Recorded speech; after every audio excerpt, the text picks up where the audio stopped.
This is our world. A world where labor costs rise and profits fall.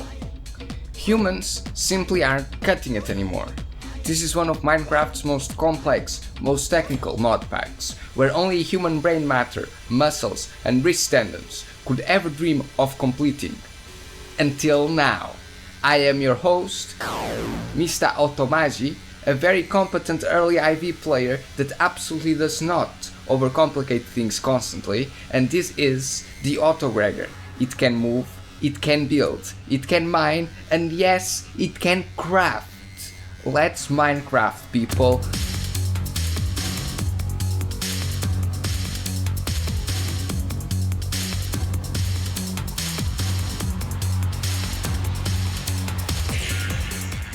Follow me as I give form to the monster that will take the fun out of mine farming. No longer shall the nerds in their high towers gatekeep us. Now everyone will be able to conquer Minecraft's most complex mod pack. GTNH New Horizons.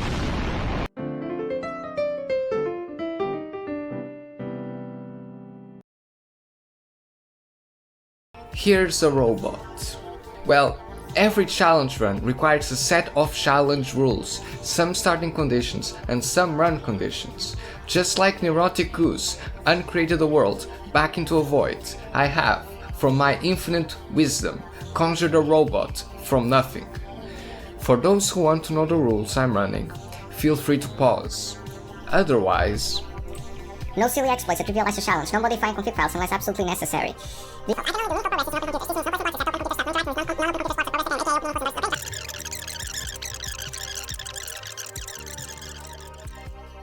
But before all that, we are going to need some objectives to keep this episode interesting, aren't we?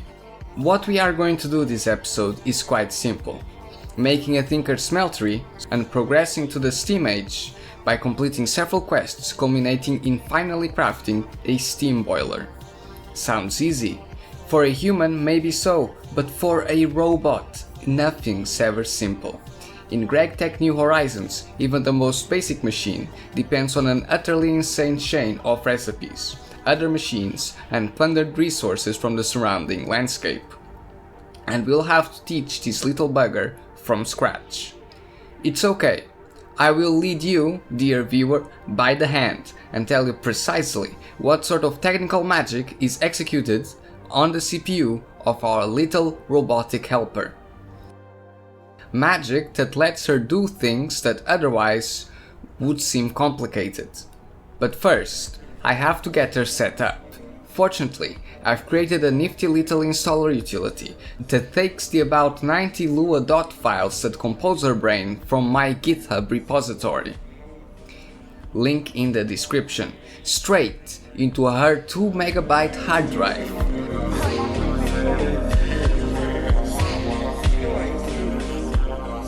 After that, I execute the robot main file, zapping her 2024 kilobytes of memory right into action.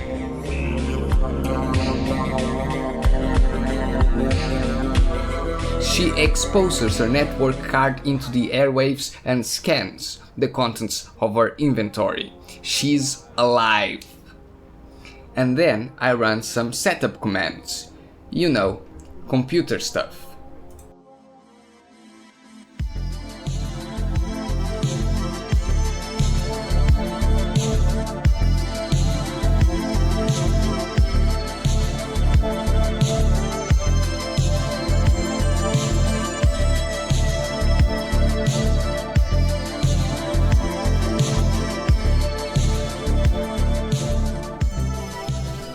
In GTNH, there are many dangerous mobs around.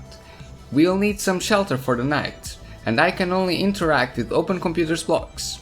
But fortunately, she knows just what sort of place I'd like to live in, and she starts digging me a hole.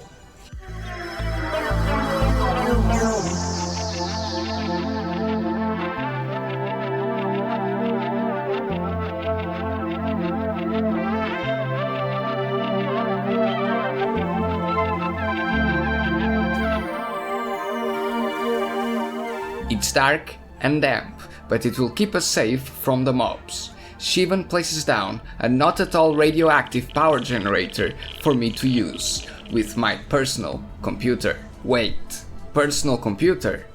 Yes, this is the laziest GregTech playthrough on YouTube.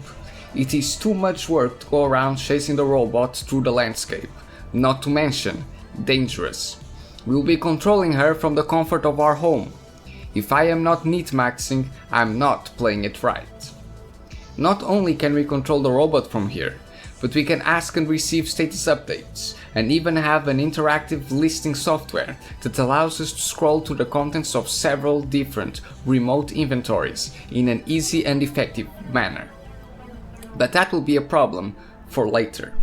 You might have noticed that when I told her to dig our whole home, I input two commands, reason once and auto run. Both do exactly what they say on the tin.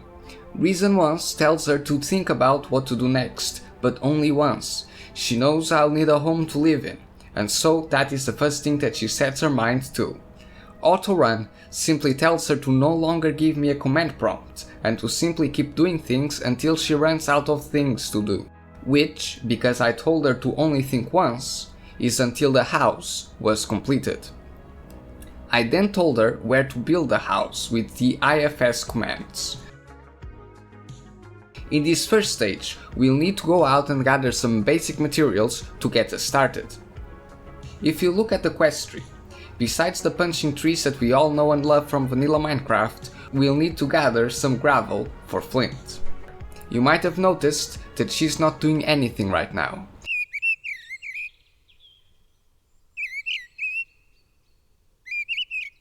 This is because of a very big problem that will define our early game. She needs to eat. In particular, she likes to eat burnable material, like wood, charcoal and flammable oils, stuff like that. She needs fuel to survive. We have a small reserve of 64 pieces of charcoal plus the contents of our battery, but we'll need to act intelligently and conserve our battery. I walked around a bit before placing down the robot, scouting out the area, and took note of important things that we'll need to hit right away so that we don't run out of fuel and maximize our progress. The reason that she doesn't go out to cut down trees right away is that she's blind. So she has to follow some very specific navigation procedures in order to get around. I'll tell you more details about movement later on. And there she goes. I gave her the all clear to do some sustainable deforestation. The goal is to gather wood, of course, a necessary crafting ingredient for many things, and the fuel we'll be using for the time being. But also in order to get enough saplings to create industrial, inhumane by design, tree farming initiatives. Because destroying nature is not good enough. We've got to make her our slave in the name of progress. The robot knows what areas to target by marking chunks as gather areas. A bit like in pop management games like RimWorld. I took the liberty of pre-adding a bunch of chunks to her surface gather and tree gather areas. Since she's actually quite smart, she actually paces herself quite well and does her best to have sufficient fuel reserves. Basically, she knows that she should always prioritize gathering trees for fuel over collecting things like flint and clay. So now, I can take a break and watch some anime, secured in the knowledge that my custom-built anime girlfriend is working for me. You go tell them, Mr. Otomaji! But what is there before something? Some say God, others say nothing. But in the case of our humble robotic servant, our beginnings are the humble empty file. But even before the programmer can dream of filling this file with esoteric runes, even before he can create the most basic logic, he must first develop a firm grasp on what exactly he wants to build. And only then can he begin to traverse the entwined forest of logosemantic problems and hopefully traverse this maze successfully and come out on the other side, lest we drown in undefined behavior and perish. Of course, you don't start with every single line of code planned ahead of time. I've left a little note here to say where I should continue, and we are going to continue.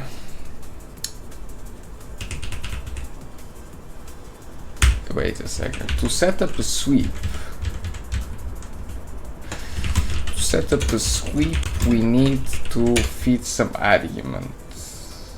No, we don't.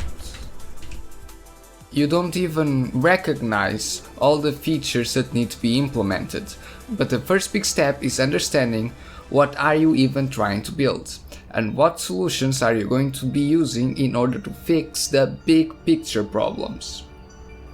If nobody has done this sort of thing successfully before, this failure must be because of something. So, how did I make this robot be smart? Well, that's very simple. Tell me, how good are you with Boolean logic and system design? Here is a high-level overview. The magic is right here, in this box. This is the main command loop. It accepts both user inputs and internal functions, and produces robot behavior. It works in an asynchronous manner. The robot can change tasks at any moment. And these tasks are assigned a priority number, so that I can just throw them into the loop and forget about them. No need to track what a robot is doing right now and decide in a case-by-case basis what's more important at the moment. All the information is reduced into a very convenient single number. And what determines what commands to execute? Well, the command loop itself is capable of generating commands from other commands, but the origin of all commands is in this other module, reasoning. This is where all the knowledge and plans the robot can execute reside in. All command chains start from here. Because of how important the reasoning part of the robot is, I cannot talk about any other part before first explaining it. Reasoning is divided into two parts, goals and recipes. Goals tell us what we want to achieve, and recipes tell us how to achieve them. Goals can depend on each other, such that certain goals will only be attempted when other prerequisite goals are set as complete. Together, all these goals form a roadmap of things that we want to be accomplished in a certain order. A goal is something like this. From this point onwards, I want to complete this quest that requires these items. You define goals for a reason. You define them because you want things to become a certain way. They explain to the robot how you want it to progress through the game in the macroscopic level. Another valid goal is something like this. From this point onwards, we need at least one furnace building. But it is meaningless to ask for 42 charcoal if you don't even know a way to achieve this goal. This is why we create something called the knowledge base that relates requirements together. Basically, something that keeps track of recipes. In order to have charcoal, we need a coke oven, building, and wood item. In order to have wood item, we need a tree farm building. In order to have a tree farm building, we need saplings, and so on, and so on. We write down all the recipes that we are going to need to complete the Stone Age, and then we specify how each recipe relates to each other. And then we traverse this dependency tree every time we need to obtain something in concrete. This is how the robot knows what set of actions it needs to do, because a recipe, besides keeping track of requirements, contains a piece of code that tells the robot what to do in order to get that thing. How to interact with the building, how to mine some specific ore, what crafting recipe something has, and so on. While there is a not yet achieved goal in memory, it's going to try to complete it. It's going to ask itself, what do I want and how do I get it? And then it goes, get it. Well, that's enough of technical stuff. Back to the fun stuff.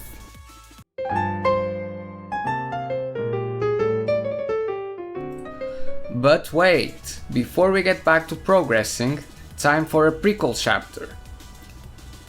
Here you can see me spawning in, air quotes intended.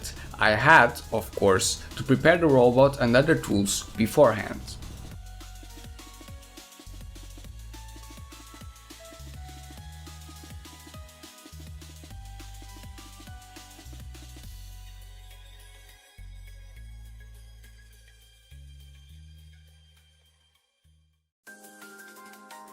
This is indeed where I spawned in when I first loaded into the world, and we immediately notice a very important structure, a house dungeon. As per the rules, we are allowed to loot it, but we are not going into the scary lower floors filled with mobs. We have been very fortunate with our spawn, because in this structure there lies a bed, and a bed is the most important tool in our arsenal. It won't allow us to skip quests, because the quest tree requires us to gather the materials for the bed anyway, but it will allow us to sleep through the night. Important, so we don't get ganked by mobs while we try and scout out our world. Fun fact, your average GTNH player is able to consistently craft a bed before the first night hits, and so avoids needing to hide in a hole waiting for daybreak. Making a bed might not seem difficult, and it isn't by any means, but it is way more laborious than in vanilla. And we are scouting because this biome sucks. There is ice hiding away the gravel and clay. Our robot cannot deal with that, and without gravel and clay, there are no tools, no charcoal, and no progress. We need a place with oak trees, mostly flat ground so that our robot doesn't have any difficulties navigating and building, and an easy non-iced over access to both water and the riches that lie under it. And biomes are big in GTNH, so this means a whole lot of walking, but eventually, with some voluntary drowning sessions in order to restore our hunger, we find a decent place. The tree cover is a bit sparse, which forces me to change the code a little to account for it, but other than that, this prairie biome is grand. Easy access to water, clay, gravel and sand, and a very flat terrain. Here is where the fun begins.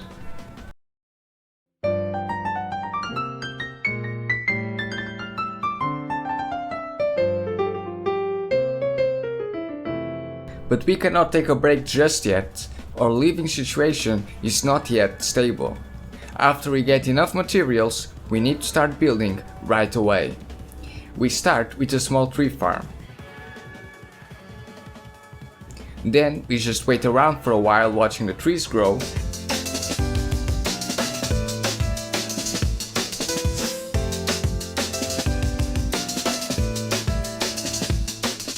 And we immediately go for a larger, denser tree farm.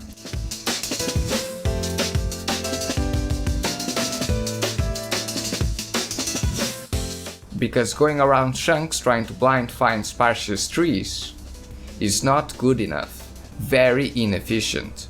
Just look at how many blocks we go through without collecting anything. Newsflash, in order to be at least fuel neutral, we need to at least collect a 4 log tall tree in under 48 blocks. So the less we move, the better. By making a building with densely planted trees and a known location, we improve our margins significantly.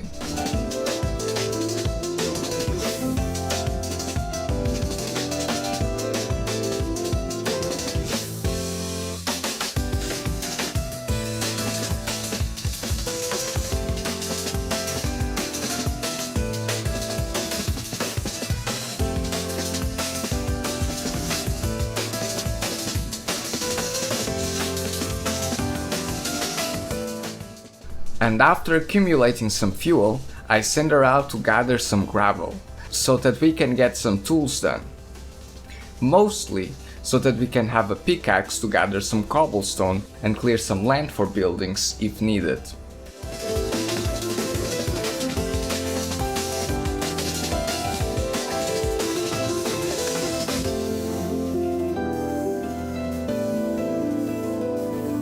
The end goal? This oh so moe and kawaii robot-sized house. Look, it has both storage and production areas, all in a 7x6 single room house plan. open ceiling. And by production, I mean furnaces, needed for bricks and ores. Well, surely all these blocks require a crazy amount of raw goods and crafting. How have you dealt with this? How complicated have you made the scripting? Well, besides guaranteeing that I get some tools and I complete some quests before building the house,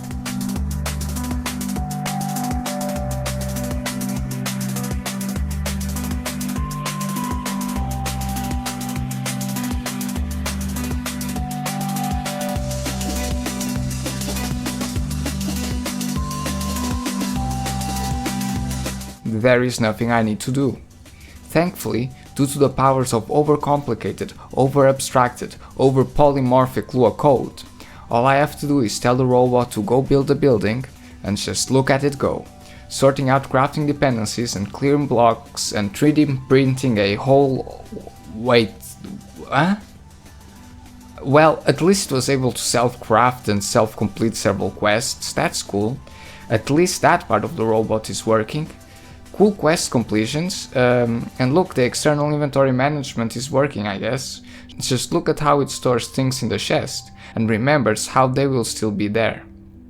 Well, harder to implement than you might have thinked.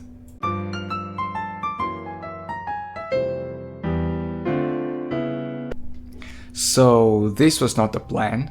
In fact, this wasn't even the first bug that we have faced before during this playthrough. But licentious use of backups and a number of hotfixes was enough to keep us trudging along and showcasing the functional bits of the robot. And this particular bug wasn't too bad, just a misdefinition on the smallhouse.lua file. Still, the routines themselves and the debug utilities are not up to snuff, which is part of the problem. But the finishing blow really comes up through the following bug. Can you spot it? Of course you can't, it's very subtle. It all seems normal, and then, boom, your robot suddenly bugs out while chopping down trees, forgetting to go back down and replant a sapling. Whatever happened there? Remember how I was gloating about being so clever by having an asynchronous event loop managing the actions that my robot takes? Remember those priority numberings I was so happy about how the robot is able to prioritize her activities? Ever wondered how these activities are formatted? I call them commands. They are a simple flat array. Programming mega fans might have noticed that this is the most monkey-brained way of making this work. Good enough for a prototype, but not good enough for something more substantial. Looks mildly reminiscent of the way you might push arguments into the stack before calling a function in assembly language. Not to mention that there are no mechanisms in place that make sure that a given array is correctly formatted, and there is no way to track state and directly identify a given action or command. In a very tentative redesign, first of all, we should use named fields rather than a flat array, and probably we should have a more complex way to track entry points / action progress other than a completely opaque function pointer followed by an arbitrary list of arguments. In structured programming terms, we probably should have used an interface / base class for these actions rather than simply abusing function pointers like this. Fun fact, this sort of function pointer abuse is one of the reasons that object-oriented languages like Java and C++ were created in the first place in an attempt to replace C. They failed, but still, it was partially in an attempt to force programmers not to be so gung-ho about their polymorphism and arbitrary function execution. Basically, they force it so that the programmer can't have this much power on their hands, and they make them think a bit more clearly about what they want to achieve and how they want to achieve it before, just scrapping out a bunch of code. Otherwise, you end up with bugs like this one I was talking about. But precisely how did the lack of structured programming screw us over in this particular case? Since we don't track any state and we simply execute the highest priority function pointer, it might be the case that while we are doing one activity, another one with higher priority pops up and hijacks the event loop, forcing an interruption of the current task. However, precisely since we don't track overall state, nor have any extra information about how to execute interruptions in the command definitions themselves. That interruption might change the state of the robot to do something completely unexpected by the original task in execution. Even if somehow we interrupt successfully, when we try once again to execute the original task that was interrupted, kabloosh! The command has no way to know that it is being resumed rather than being run normally, which means it starts executing nonsense instructions inside its internal context. It thinks it is in one place when in fact it is in another. Basically, there is a misalignment between internal activity level knowledge of the situation and the overall knowledge of goals and recipes. Unfortunately, every single thing is tied up in this mess. Everything depends on this loop. A very in-depth cleanup/rewrite is necessary in order to fix this problem. I mean, I had already planned to do this rewrite when going for the next episode of this series, but I was not expecting to hit the wall right in the first episode. Well, there is no better way to learn, I guess, and even though this was a very flawed execution, according to my knowledge, this is the most advanced, most complete execution for this sort of let's build a robot that can complete Minecraft sort of project, at least in terms of its structure. I think that, event loop rewrite aside, we've laid the groundwork for something very interesting here. The code is open source under the HGPL, by the way. Just follow the link in the description.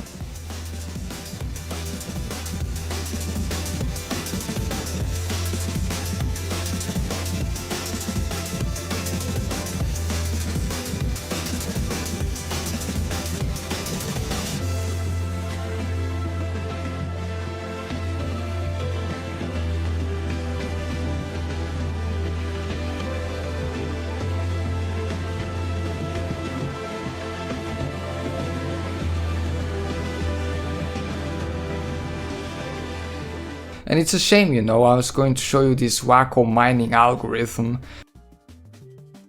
and these advanced storage buildings. Shout out to my micro celebrity goat, Rin, for all the moral support during this project, including designing a couple of storage buildings that we'll not be using. Well, yeah, and of course, I would like to, show the robot actually using the furnaces and stuff, and talking about how this inventory management thing works, but oh well, this is what prototypes are for. You never get it right the first time around. You can only make it as right as possible, and we got very far for a first run. So this is it for today. I'll probably keep working on this depending on people's interest. But tell me, what do you want to see? Do you want more technical videos where I go more in detail about the programming? Maybe some normal-ish GTNH videos, Factorio and so on, a little bit more gameplay kind of things. There is a lot of work that is going to need to be done for the next part of this series, so there will be a small break, I'll probably live stream some stuff in between, some lower effort content. We'll see. You probably should subscribe if you're interested in that case. Anyway, if you aren't a fan of my schizo posting, you might close down the video now. Otherwise, I'll do a final schizo posting segment for all my loyal fans. If you followed my content so far, it is nothing of surprising, I guess.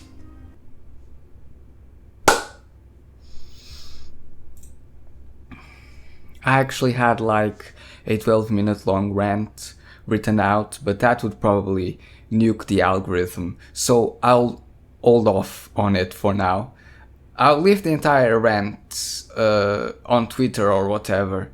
I haven't decided yet. I'll try to get the message across in the most efficient way possible. My brain was turned to mush by the 5 straight months of programming for this thing, and the crazy crunch time at the end. Never mind all the editing and the Japanese translation and dubbing. I wanted to do this before university started up again, but I failed, you know. I have to finish the editing and the dubbing while going to that hellhole. I need some rest, damn it. Elephant in the room and the usual ranting device for video conclusions. Natsuro Matsuri. Bless her. A year ago, I watched some of her more recent VODs at the time, but then I went into this project and decided not to watch anything by her, as a source of motivation to actually succeed this time. Well, I hope it worked, otherwise I'll have to do something very Georges Bataille coded to myself. Yeah, big shock, you know, all of this is for Natsuro Matsuri. I'm crazy like that, loving her, dating her, getting to know her, being noticed by her, etc. My love is suffering and so on, you know, Nietzschean existence, self-overcoming, battle against fate, battle against prevailing morals and against slave morality and herd mentality and so on. Well, anyways, here's the conclusion. Matsuri, if you're hearing this from somewhere, somehow, I love you. I love you so much for so long, I don't even remember why. I love you and I can't think about anything else. You have metamorphosized into all my hopes and dreams. I might not come to be an anime director, or even to draw a revolutionary underground doujinshi, or to revolutionize the world, or to save myself from this world that seems to hate my existence. But I could live having failed all that. I could have lived as an autistic aerospace engineer. I could live right now as a schizophrenic philosopher, or as a Gegenstandpunkt fellow traveler, or whatever other possible fate. But at the end of the day, I choose you. I cannot live without you. I am willing to throw everything away for the slimmest of chances to be with you. I have nothing more to say. I guess I have a lot more to say. But return the call, please.